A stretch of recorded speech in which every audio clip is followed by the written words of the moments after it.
And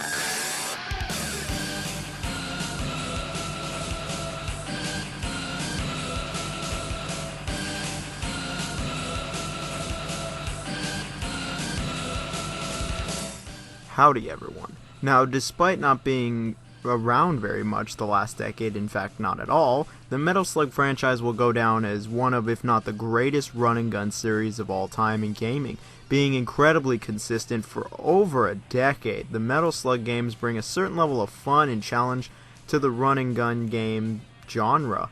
And that's really a bygone era, the era of dying a bunch in a brutally difficult run and gun shooter and popping quarters in to stay alive. It just doesn't get much better than Metal Slug when it comes to this entire genre of games. And after reviewing each one of these games, I thought it would be fun to rank them and see how they all stack up against each other. My top 9 Metal Slug games. Now for this list, I'm only choosing the 9 games I reviewed in February of 2020. So for any of these games, if you want a little bit more of an in-depth look at it, check out my reviews. We're ranking these games based on quality, obviously, but also level design, soundtrack, and what it brings to the Metal Slug table. With that said, let's start it off with number 9. And at the bottom of the list is obviously the most out of place game here, Metal Slug 3D. Released only in Japan on the PS2 in 2006, Metal Slug 3D did something nobody ever thought the Metal Slug series would do: go to 3D. Metal Slug just does not seem like the series to do this, and well, after playing through the game I can see why. Metal Slug 3D is not a very good game, it just really isn't. Despite being the longest game on this entire list, it does a number of things that prevent it from being very good. Somewhat awkward controls, a tricky camera, and gameplay that just doesn't really lend itself to 3D. It's just not very fun. The graphics are really strange and quite poor, even for the PS2. For some reason the whole game's pretty much in English also, and it's terrible. And while the music was not awful, it barely helped. This is an interesting game, as in it's interesting it exists. Like, it's about as bad as you would think it is. Like the platforming. It's terrible, and shooting enemies is just not as satisfying as any of the main games. And yeah, there we have it, the worst Metal Slug game off the list now. And at number 8 we have Metal Slug 4. This really is the odd one out of the entire main series actually, not developed by SNK due to financial issues. The game was made without creating like any new assets at all. The entire game reuses stuff from previous Metal Slug games. There is really nothing new here, except 2 new playable characters. However, they got rid of Tarma and Eri for this. Really? The only game you can't play is Tarma, and it's one of the weakest, with really weak level design, a lack of anything new or different, and a lame soundtrack. This game falls apart compared to the other main games. A really stupid point system was added that makes little sense was added here as well. Man, the game just does nothing you haven't seen before for Metal Slug, and it was done better. A real letdown. But it's okay. The games would only get better from here on out. But yeah, this game, not so hot. And at number 7 we have Metal Slug 2. And now before you get your pitchforks out, I specifically am talking about 2 and not X. Metal Slug 2 is not a bad game by any means, and it realistically should be higher on the list, introducing the other playable characters to the series and more vehicles, having some fantastic music and sweet boss fights. But what lets the game down massively is that awful frame rate. The frame rate is just terrible in the game, and is the worst in easily the whole series, constantly slowing down and just being ridiculously choppy. It kind of ruins the game really, especially to an extent. It certainly ruins its chances on this list. And while it does do a number of things right, that frame rate really just kinda kills it. It's not very good. But it's still higher than 4, so it's gotta be doing something right. And that it does with some really well developed levels and really exciting encounters. But again, it's held back due to the game just running in slow motion most of the time. But I will say there is still some enjoyment to be had here though.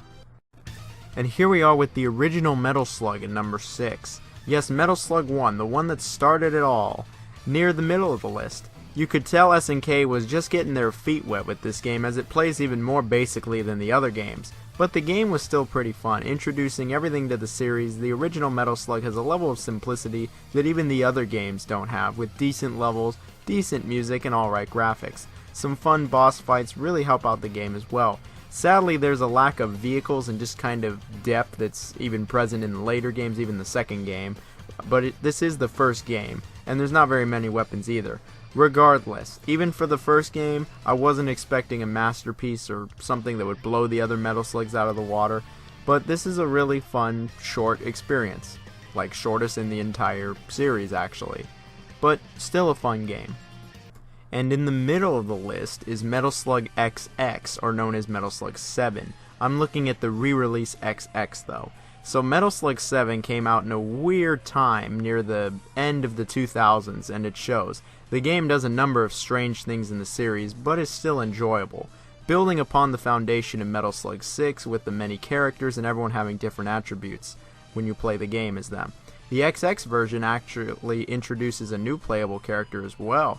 This Metal Slug has more levels than any other game, but I will say a number of them are kind of questionable and not all that great. But there is still a lot of fun to be had here with the new vehicles.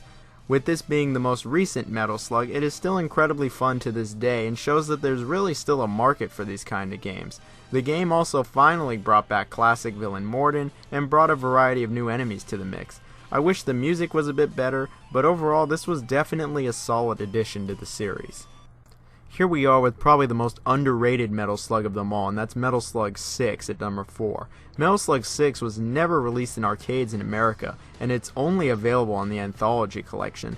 And it's a shame because this added one of the coolest features to the series, character attributes, where certain characters have different stats and abilities, such as doing more damage with weapons or different special abilities altogether, like Ralph being able to take 2 hits and not dying instantly.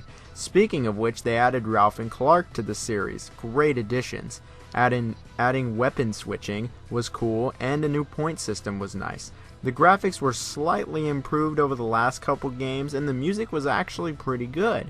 It's not tip-top Metal Slug greatness, but it is pretty good nonetheless. The game was also hard as balls, with some of the bosses in this game being the hardest bosses in the entire series. And of course the game added some new vehicles to use and really showed Metal Slug was not dead yet. It was a really fun game. And here we are at the top 3. At number 3 we have Metal Slug 5. After the abysmal Metal Slug 4, SNK came back for 5 and really hit it out of the park for the most part, introducing the slide mechanic that would never come back, and a bunch of new levels and vehicles to the mix. Metal Slug 5 is something for pretty much everyone. Tons of fun levels and exciting moments. This game is a blast. Some really awesome, just unique boss fights are here to kill as well. While the game wasn't the longest, I think what they packed into this short game makes up for it, as it's incredibly replayable. What also allows this game to be so high on the list is the music. Hot damn, the music is fantastic, featuring lots of heavy metal. The music is wonderful in this game, and it's the most underrated part of the game easily. Who would have thought on the fifth entry now we'd get one of the best ones? The ending was pretty crazy as well. Okay, so we've hit like legendary status now. While everything was good to great before, Metal Slug X is just that much better than all of them. The game really is fantastic. The game is a remake of Metal Slug 2, however it fixes one big thing, the frame rate. It is great. It almost never slows down or chugs. Nope, none of that. It is great. The game introduced a lot of new weapons and vehicles as well to the series, more so than even 2 did. They also changed up the levels a bunch, remixed some of the music. The music is really something special in this game, as it's excellent on every level. This is what a fantastic Metal Slug looks like, and this game really should not be missed by anyone. It makes Metal Slug 2 completely obsolete, as this game literally is that game, but even better. Like, what a great game, and it's a great starting point as well. There's not too much you can find wrong, if all, with this game. But it's not the best. So what is? Do you know it? It's pretty obvious by now, but what is it? Well, it was probably pretty obvious, but Metal Slug 3 is easily the best Metal Slug in the entire series. It's like not even close for me. Metal Slug 3 just does everything right. Every weapon from the previous couple games? Yep. New vehicles? Yep. New levels? Yep. A new fantastic soundtrack? Oh, hell yeah. The music in Metal Slug 3 is easily the best in the franchise, and some of the music from X even shows up here. It's not even close. The music is just superb. Every level in this game is expertly designed and crafted with care, and are all equally fun. With balls to the wall bosses that can kick your shit in, Metal Slug 3 is easily the hardest in the series as well, really being that quarter munching machine. It's also the longest in the main series of Metal Slug games, being over an hour long. Then there's even replayability. There's branching paths in this game, adding even more reason to play through the game twice, and each branching path is like legitimately totally different from the other. This game has it all. This is my favorite Metal Slug and my favorite run and gun shooter, just period. I just don't think it gets any better than this. Like, the pacing's great, the weapons are great, it's super satisfying. It just really doesn't get any better than this. And I think this game does everything right for a Metal Slug game. It's such a great game, and I think everybody should really play it. And that's all I can really say about it. So yeah, that's Metal Slug. Now I have a feeling the series isn't truly gone, or at least I hope not, as there really are some fun games here. Every game really brings something to the table, and I think that 3 might be the best, but that doesn't discount the other games either. With SNK kind of on the rise, hopefully we can get a new Metal Slug in the future, and this could be a solid top 10. Regardless, most of these are great games, and I highly recommend the anthology, as you can get the best games in the series, like by far. And that's it, guys, so thanks for watching. I hope you enjoyed me looking at all the Metal Slugs, or maybe you're just tired of me looking at Metal Slug this and that, but regardless, it's all over. We're not going to be talking about Metal Slug anytime soon. So if you like the video, sharing, liking, thumbs up, thumbs down, commenting, sharing on Reddit, whatever it is, that'd be all great. So you guys have a fantastic Christmas.